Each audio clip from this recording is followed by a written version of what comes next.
आणि आता महत्त्वाच्या बातमी आपण पाहूया।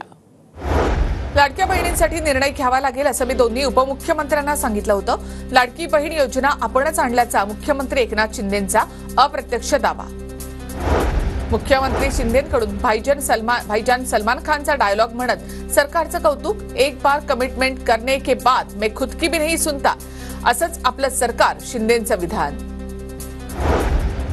महायुतीसोबत राष्ट्रवादीचे मनोमिलन करणं भाजप नेतृत्वाचा अजेंडा, तर राष्ट्रवादीला महायुतीशी एकसंध ठेवण्यावर केंद्रीय नेतृत्वाचा प्रयत्न। स्थानिक पातळीवर वाद टाळा, केंद्रातून भाजप नेत्यांना निर्देश, सूत्रांची माहिती।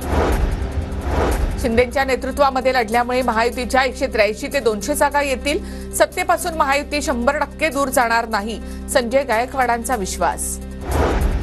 अनिल देशमुखांचे पुत्र सलील देशमुख अमरावतीमधील वरुड मोर्शी मतदारसंघातून निवडणूक लढण्याची शक्यता।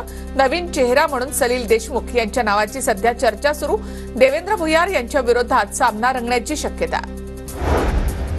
माढा विधानसभेमध्ये मोहिते पाटील गटाला धक्का। महाळुंग श्रीपूर नगरपंचायतीचे नगरसेवक प्रकाश नवगिरे यांचा बबनराव शिंदे गटामध्ये प्रवेश। नवगिरेंकडून विधानसभेसाठी बबनराव शिंदे गटाला पाठिंबा। विधानसभा निवडणुकांपूर्वी मालेगावमध्ये ठाकरे गटामध्ये खांदेपालट। संपर्क प्रमुखासह 2 उपजिल्हा प्रमुखांच्या नव्यानं नियुक्त्या।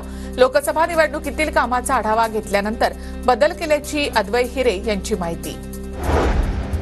रत्नागिरी विधानसभा मतदारसंघावरून महायुतीमध्ये रस्सीखेच। रत्नागिरीमध्ये होणार परिवर्तन। भाजपच्या माजी आमदार बाळ माने यांच्याकडून बॅनरबाजी।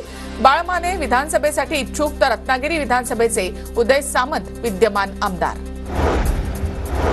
रुपाली चाकणकर यांच्याविषयी सोशल मीडियावर अश्लील मजकूर व्हायरल। सनी पारखे आणि जगन्नाथ हाटेला अटक। ठाणे पोलिसांच्या सायबर क्राईम विभागाकडून कारवाई।